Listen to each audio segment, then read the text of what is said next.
Hanafi tidak tahu menahu tentang kejadian yang menimpa Sakila. Ingat itu Bi, peringat sang ibu. Mama membelanya lagi.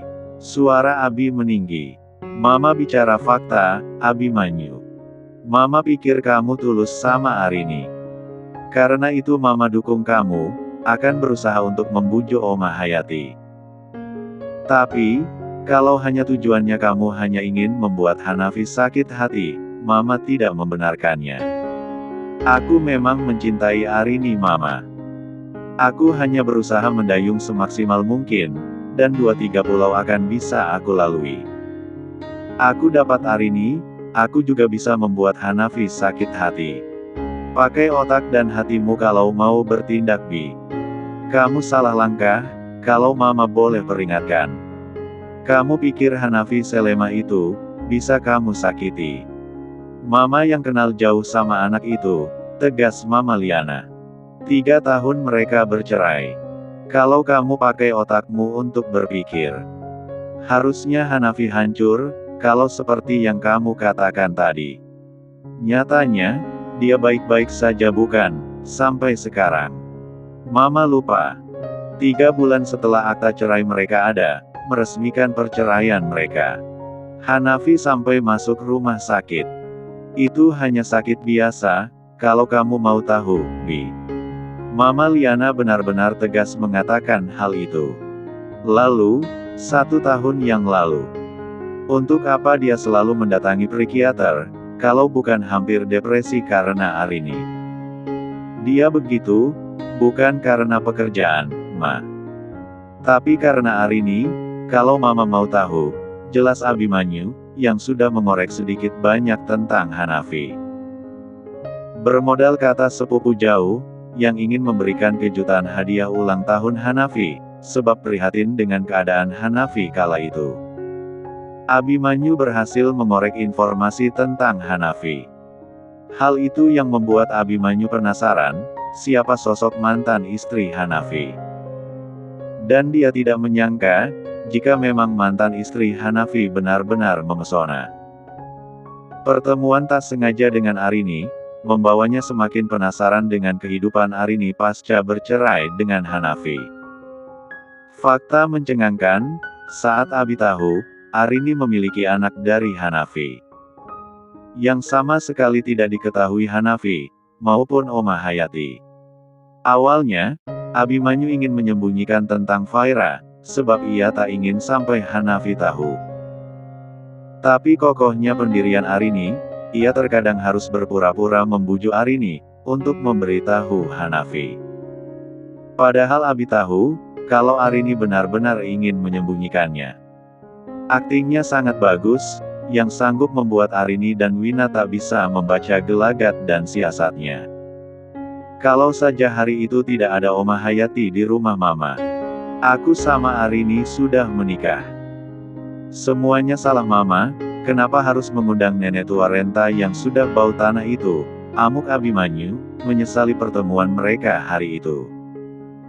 Hari di mana yang pada akhirnya Hanafi harus tahu, kalau Arini membawa benih cinta mereka. Dan akhirnya membuat hubungannya dengan Arini harus memburuk, sampai akhirnya ia diputuskan begitu saja oleh Arini. Mama hanya ingin berbagi kebahagiaan dengan Oma kamu, Bi. Aku bukan cucunya, kalau Mama lupa. Aku sama dia tidak ada hubungan apapun. Jangan bicara seperti itu, Nak. Tidak baik. Sudahlah, kalau memang Arini tidak mau sama kamu, lupakan, dan cari perempuan lain. Siapa tahu, kamu bisa dapat yang masih gadis. Mama menyebalkan. Tidak ada gunanya membicarakan ini sama Mama, kesal Abimanyu, yang kemudian mematikan sambungan teleponnya begitu saja, tanpa berpamitan pada sang ibu. Mama Liana hanya menggelengkan kepalanya, lalu menghubungi Kinanti. Yang Mama Liana tahu, kalau gadis itu adalah teman dekat Abi sejak SMA. Ya, Kinanti dan Abimanyu bertemu saat mereka sama-sama duduk di bangku SMA. Abi yang masih dibayang-bayangi kepergian Sakila. Cukup terobati, setelah dekat dengan Kinanti. Bahkan pernah, Mama Liana berkata ke Abimanyu, agar menikahi Kinanti. Tapi sayangnya, hati Abimanyu masih kukuh mencintai Sakila. Abimanyu sebetulnya tipe yang setia, kalau sudah jatuh cinta. Tapi sayangnya, obsesinya terlalu tinggi. Sehingga membuatnya kadang terluka sendiri, saat cintanya tak terbalaskan. Kini, Abimanyu berjuang sendiri, mencari tahu kabar Arini dan Faira. Dia tidak akan berhenti berjuang, sampai usahanya berhasil. Jika dulu dia tak bisa mendapatkan Sakila, sebab dia masih bocah. Kini, dia punya kuasa, dan dia bisa membayar orang untuk mencari tahu jejak Arini. Sayangnya, Abimanyu lupa, siapa lawan yang sedang ia hadapi, yaitu Hanafi. 1 bulan kemudian. Bagaimana? Tanya Abimanyu, pada orang yang ia utus untuk mengintai warung Arini setiap harinya. Sejauh ini, tidak ada sekalipun Bu Arini datang ke warung, Pak Abi. Terakhir yang saya dengar, ada yang bercakap melalui sambungan telepon. Dan sepertinya itu dengan Bu Arini. Mereka membicarakan tentang pernikahan. Tapi informasinya belum jelas, sebab kebetulan warung sedang sangat ramai. Besok, saya ke sana lagi, untuk memastikan. Pernikahan siapa yang sedang mereka bicarakan? Jelas Beno, dengan kepala tertunduk. Goblok. Umpat Abimanyu, menatap tajam Beno. Terus ngapain kamu kesini kalau tidak ada kabar yang konkret tolol? Abimanyu menggebrak mejanya kasar. Keluar. Kembali kalau sudah jelas kabarnya, ngerti? Usirnya dengan mata yang menyala, dan tangan yang terayun, menunjuk arah pintu ruangan kantornya. Beno melirik sinis, lalu berlalu dari ruangan tersebut. Tapi, belum sampai dia di pintu, sesuatu mengenai bahunya. Bawa itu, untuk ongkos. Ucap Abimanyu kesal. 1 amplop uang, yang Abimanyu berikan tanpa sopan. Dan itu membuat Beno merasa direndahkan sekali. Ia mengumpat, melirik tajam pada Abimanyu, yang sedang menyandarkan kepalanya seraya memijat keningnya erat-erat. Beno mengambilnya, tanpa mengucapkan kata terima kasih atau apapun basa-basinya. Ada sirat benci di tatapannya pada Abimanyu. Ia benar-benar merasa tidak suka dengan cara Abimanyu memperlakukannya. Susah payah. Dia mencari informasi. Tapi cara Abi meresponnya sungguh tidak manusiawi. Dan itu, menggores luka di hati preman tersebut. Gedung kantor milik Hanafi. Ini sepertinya menarik, Zal, tunjuk Hanafi, ke sebuah konsep pesta outdoor di tepian pantai. Iya sih, Mas. Tapi Wina mau gak? Sahut Rizal ragu-ragu. Ya lo omonginlah sama dia. Emangnya selama ini yang kalian obrolin kalau berdua apa? Making love doang? Gak ada obrolan gitu? Ya ada, Mas. Cuma ngomongin akadnya gimana, di mana, mau Mas kawin apa, mau pesta gak? Terus, jawaban Wina gimana? Tanya Hanafi serius. Pesta? Dia tidak terlalu berminat, jawab Rizal, serius. Kalau yang lainnya sudah fix. Oke, jadi keputusannya kalian mau pesta gak? Tanya Hanafi sekali lagi. Kalau gue sih mau, Mas. Gila aja, ini sekali seumur hidup. Masa iya, gak pesta? Duit gue nanti gak berkurang, Mas. Sayangkan.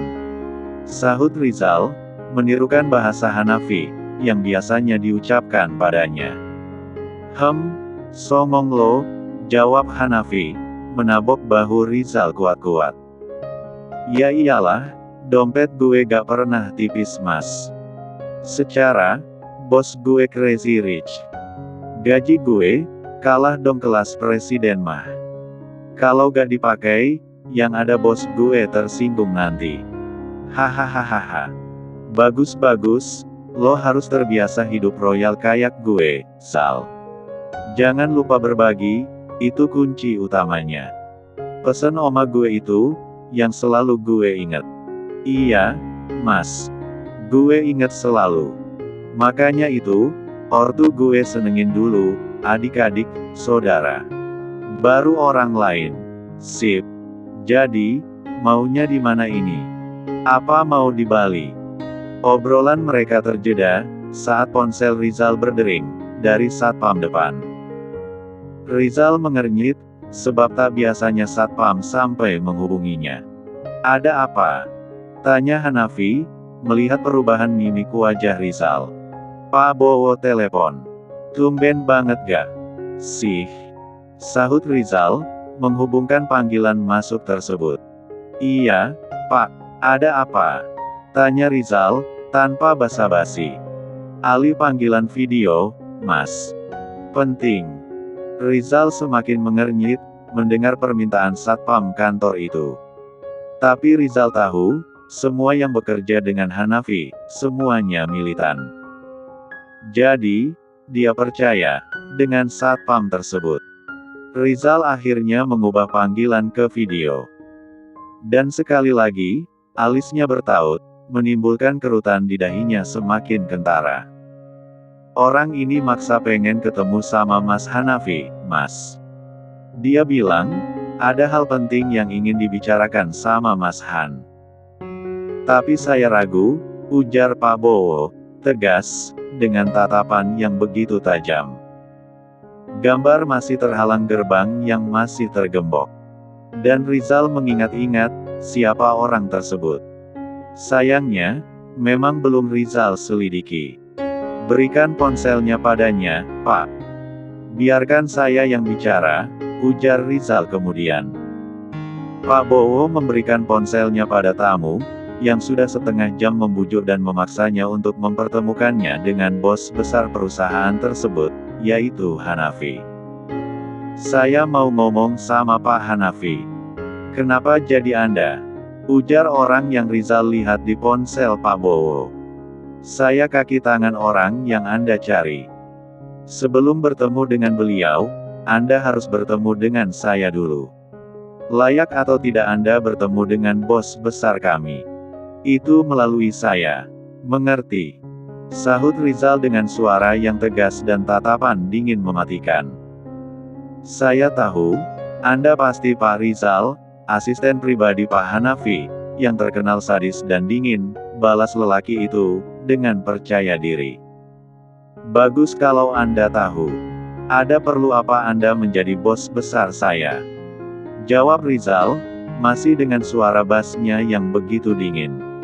Saya membawa informasi tentang Abimanyu dan rencananya. Saya orang yang diminta memata-matai Bu Arini. Saya tahu, kalau Bu Arini mantan istri Pak Hanafi, dan keduanya masih saling cinta. Karena itu, saya ingin menyampaikan langsung ke beliau, tentang apa yang direncanakan Abimanyu tersebut. Tapi saya mau bertemu langsung dengan Pak Hanafi, bukan asistennya. Kediaman Hanafi dan Arini. Wanita itu sedang sibuk memasak di dapur, dibantu oleh asisten-asistennya. Ia tampak sekali sibuk ke sana kemari, menyiapkan hasil masakannya untuk segera dikemas dan dibawa ke warung yang jaraknya tidak terlalu jauh, tapi juga tidak terlalu dekat.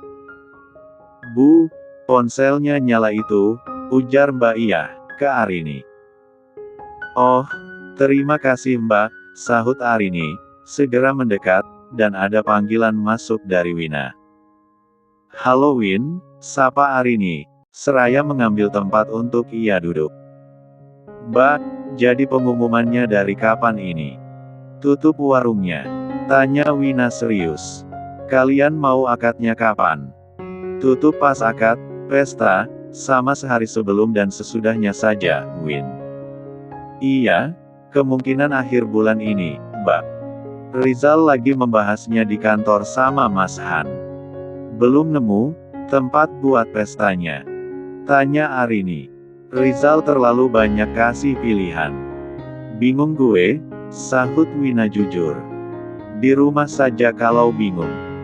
Atau di masjid, nanti resepsi baru ke gedung. Rizal pengen konsep outdoor pestanya mbak. Makanya agak ribet. Pikirku juga, yang penting akad, udah. Tapi dia pengen pesta, karena ini momen sekali seumur hidup. Amin ya sudah, tunggu keputusan mereka berdua saja. Baru kita ke langkah selanjutnya. Gaun sudah fix. Sudah, undangan juga sudah jadi. Tinggal tempatnya yang belum, aneh kan? Makanya undangan belum dicetak. Lokasinya aja belum jelas. Hihihi. Kalian ini, cari yang simple aja sih, biar gak ribet. Rizal tuh, mau kawin saja kok repot banget. Padahal akad saja sudah, tinggal masuk kamar, selesai. Pesta, bikin lama, bikin capek juga iya. Menyebalkan. Dia pengen kasih kesan terbaik buat kamu, Wina. Lagi pula, duit kalian banyak, mau buat apa kalau gak pesta? Ya, sekali-kali, undang teman-teman dekat, ajak pesta gratis. Mereka kan bahagia, doa mereka juga akan baik buat kalian. Iya kan? Mas Abi belum berhenti loh, Mbak. Kataku, biar dia berhenti itu ya, umumkan pernikahan kalian. Dengan begitu, dia tidak akan berusaha untuk mencari tahu Mbak Arini. Galang sudah kita amankan, dan dia tidak akan mungkin dicari sama Mas Abi. Itu yang bikin aku kepikiran, kalau kami terlalu lama mengurus pesta. Khawatir sama Mbak Arini. Aku akan baik-baik saja, Wina. Kan ada Mas Han, sahut Arini, menenangkan Ruwina, asisten rasa sahabat, teman juga saudara. Pesta nanti, secara otomatis Mbak Arini juga akan tersorot, kalau kami membuat pesta. Memangnya Mas Han bisa menyembunyikan kemesraan kalian? Secara, Mas Han bucinnya kebangetan sama Mbak Arini. Hehehehe. Kalau begitu, besok aku gak usah muncul saja, iya. Biar gak ada yang curiga. Oh no. Yang lain boleh gak ada. Tidak dengan Mbak Arini. Pemeran utamanya itu Mbak Arini. Aku gak butuh siapapun hadir, kecuali Mbak Arini. Harus banget ada bersamaku. Iya, kita berdoa saja, semuanya akan baik-baik saja, oke. Amin. Makanan sudah siap, Mbak. Lagi dikemas, siap kirim. Bagaimana warung? Masih aman, kan? Sudah ku bilang, Mas Abi itu selalu mengirim orang untuk mencari tahu. Dan kemarin, sempat ada yang membuntuti mobil pengiriman. Tapi terendus, dan bisa dikecohkan. Dia masih sangat terobsesi dengan Mbak Arini. Aku jadi kasihan sama dia, Win. Padahal, kalau saja dia mau membuka hatinya untuk Kinanti. Mereka kadang kalau mabuk, juga bermesraan. Meski Kinanti yang selalu berusaha tidak terlampau jauh. Dia yang khawatir, tidak bisa menahannya lama-lama. Karena ternyata, Kinanti itu cinta sama Mas Abi sejak lama. Mbak Arini tahu dari mana? Tanya Wina penasaran. Mas Han yang cari tahu, dan semuanya sudah dia ceritakan ke aku. Doaku, semoga Mas Abi segera sadar, kalau Kin lebih butuh dia, sahut Arini, mengangguk, sebab asistennya menanyakan sesuatu, dengan berbisik. Obrolan mereka cukup lama, sebab di warung juga sepi, karena bukan jam makan. Mereka baru selesai bersih-bersih. Karena itu, Wina menghubungi Arini untuk berbincang. Sementara itu, di kantor Hanafi. Seorang bercodet di sisi wajahnya duduk di kursi, tepat di depan meja kerja Hanafi. Siapa namamu? Tanya Hanafi, serius, dengan wajah dingin, sinis, dan datar. Beno Pak Han, sahutnya tegas. Apa yang kamu inginkan? Tanya Hanafi sekali lagi. Kamu berkhianat pada Abimanyu, atau memang sengaja memancingku saja? Hanafi menyipitkan matanya. Saya tidak terlalu mengenal kalian berdua. Tapi saya sering bekerja dengan orang-orang besar seperti kalian. Tapi selama ini, saya tidak pernah diperlakukan kasar oleh orang yang membutuhkan bantuan tenaga saya. Sementara Abimanyu, dia begitu merendahkan saya. Karena itu saya datang pada Anda Pak Hanafi, sahut Beno, dengan wajah yang masih sama datar. Apa kamu sadar, apa yang kamu lakukan itu sebuah kesalahan? Kamu pasti sudah dibayar olehnya, bukan? Lalu, kenapa saya? Ada hubungan apa pekerjaanmu dengan saya? Sasaran yang saya tuju adalah putri dan mantan istri Anda, Ibu Arini. Karena itu, saya hendak mengajak Anda bekerja sama. Untuk membuat Abimanyu merasa jatuh, sejatuh-jatuhnya. Apa yang kamu inginkan dari saya? Kalau harus saya katakan dengan jujur, mungkin saya ini lebih kejam dari Abimanyu. Bisa tanyakan ke asisten saya, kalau Anda ingin tahu, seberapa mengerikan kekejaman yang saya bisa lakukan ke orang yang berkhianat dengan saya, tunjuk Hanafi, menatap tajam Beno.